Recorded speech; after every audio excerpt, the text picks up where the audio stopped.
What's going on, everyone? So breaking news, the Los Angeles Lakers have officially signed Alex Len. So per Shams, free agent, 7-footer Alex Len will sign with the Los Angeles Lakers. Agent Mike tells ESPN Len intended to sign with the Indiana Pacers, but has decided to land in LA after Lakers rescinded the Mark Williams trade and created new opportunity. So this was something that was very expected. I talked about it this morning, talked about how that could be a real acquisition for the Lakers, that could be a real pickup for the Lakers. He's a guy that could come in, slot in, really play a big role for the Lakers. Lakers could use his size and physicality, right? Alex Len, he's a real true 7-footer.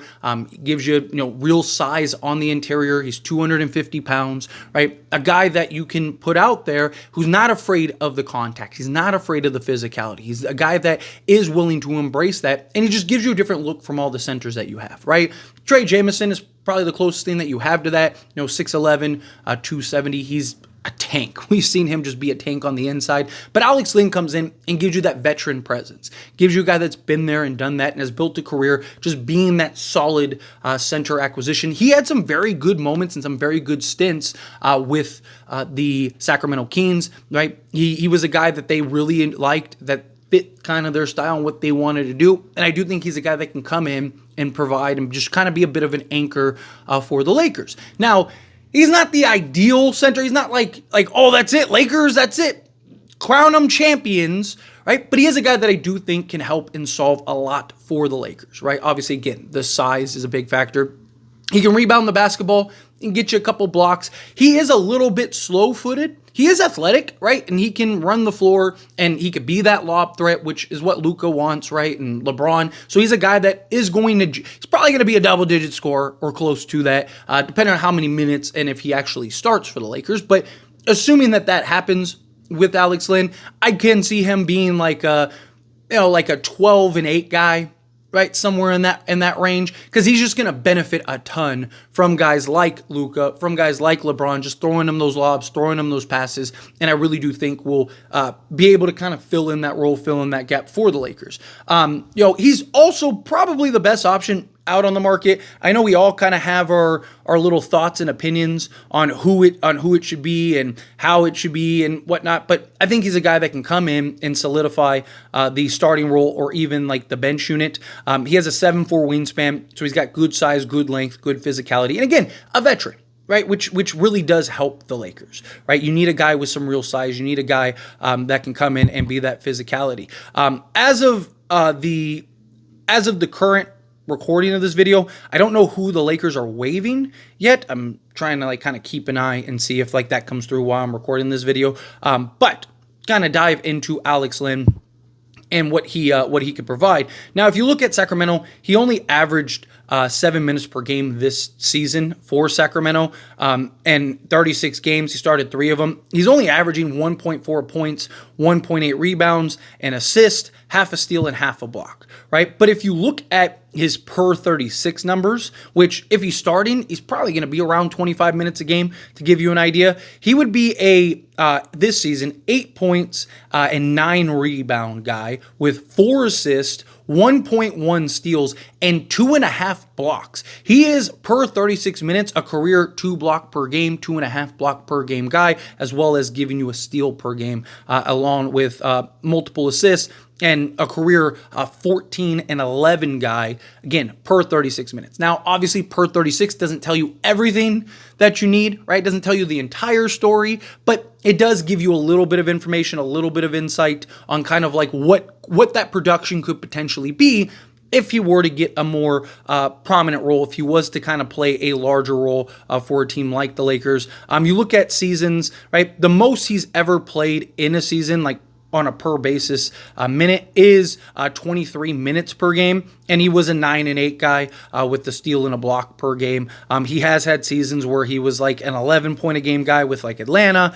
Again, I think he'll probably be in that 8 to 12 point a game range, right? I think that's fair. I think that's kind of what we're probably looking at with him, 8 to 12 points per game, and then probably 8 to around probably 7, 8 rebounds per game. Obviously, again, it depends on how many minutes he gets. I imagine it matters how much like production he gets, how much do they actually go to him for the lob threat and stuff. As far as the defensive side goes, right? Obviously, got to get you a block and a steal, things like that. But there's more to defense than just a block and a steal.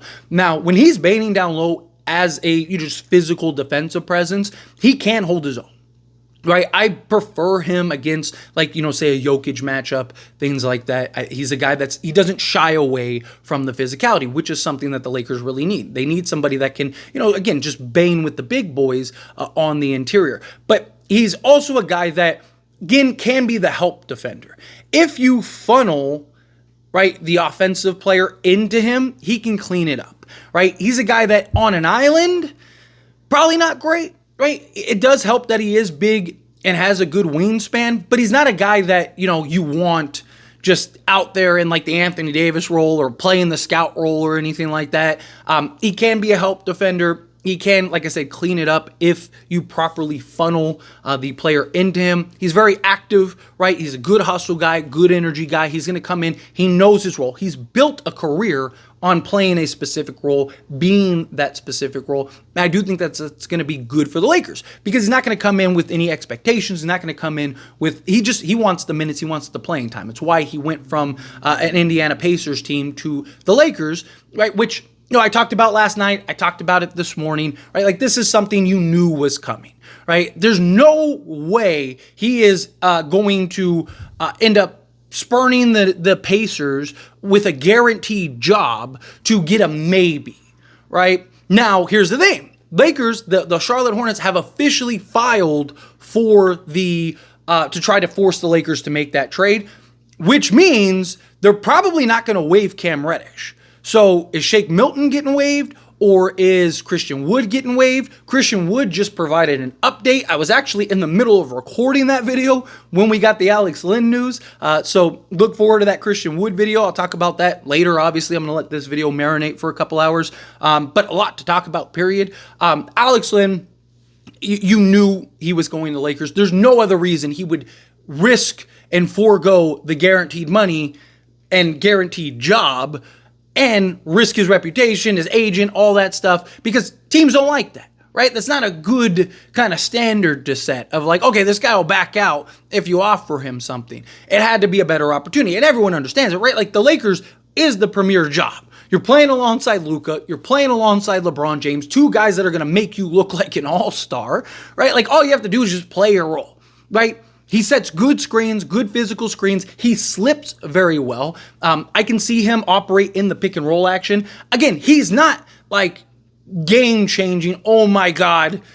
Like that's it. Lakers just crown them kings. They're champions, right? But he is a guy that helps in that direction tremendously. Just his size and physicality alone helps the Lakers tremendously. But you add in that he is a veteran presence that has been in playoffs, that has done things to kind of play that role and maximize it to the best of his abilities, right?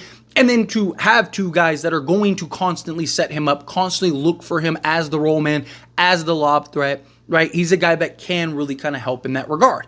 Again, can be a little slow-footed, right? But he is engaged, which is good. That's what you want. Like he stays engaged, he stays active. It's also very different when you're on, bad teams compared to like you're on the Lakers now and you're playing for an NBA championship. You're not here just to play, right? You're here to come in, slot in, play a role, and be on a contender, right? Like the goal is championship or bust. We're not playing for, we got the 3 seed, all is good. No, and we'll have to see what happens and how this develops with the Mark Williams situation. Again, pretty confident nothing's going to come of that. I'm pretty confident because, again, the Lakers didn't just get cold feet and back out, right? Like the Charlotte Hornets are saying he's healthy. The Lakers are saying, yeah, he's healthy right now, right? But he has lingering issues and he has issues that are of concern that we don't want to give up the price that it would take. And they have the data, they have the information, they have all the things that you want to see that they're just going to submit to the NBA and the NBA is going to be like, hey, look,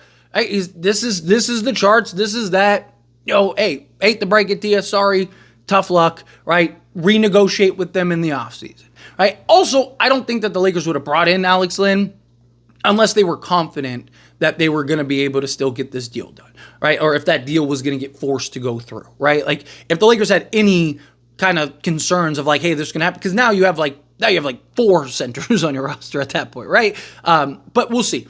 Curious to see who they end up waiving in place of him. Oh, hang on, maybe it just came through. Oh, the Lakers are waiving Christian Wood. Okay, there you go. So Lakers are waiving Christian Wood, which is crazy because he literally just made a post, which I think is very interesting. But anyway, as always, this is a discussion, and I pass a question on you. Let me know your thoughts and opinions down in the comments below. What do you think? How do you feel? What are your thoughts? I wonder if that's why, now that I think about it, I wonder if that's why Christian Wood made this post that he made. I think that's very interesting. But obviously, again, Lakers couldn't waive Cam Reddish because if the NBA forces them to make that trade, then they have to give up Cam Reddish. So you knew it was either going to be Jackson Hayes, which they weren't going to do, or Christian Wood. So there you go. Now you have your answer. But anyway, as always, this is a discussion. Pass question on you. Let me know down in the comments. That being said, if you haven't liked this video, hit that like button. Helps me a lot. So we enjoy these types of videos, and I truly appreciate it. Not subscribe to the channel, hit that subscribe button. Turn on the bell notifications. Appreciate y'all. See you in the next one. Thank you.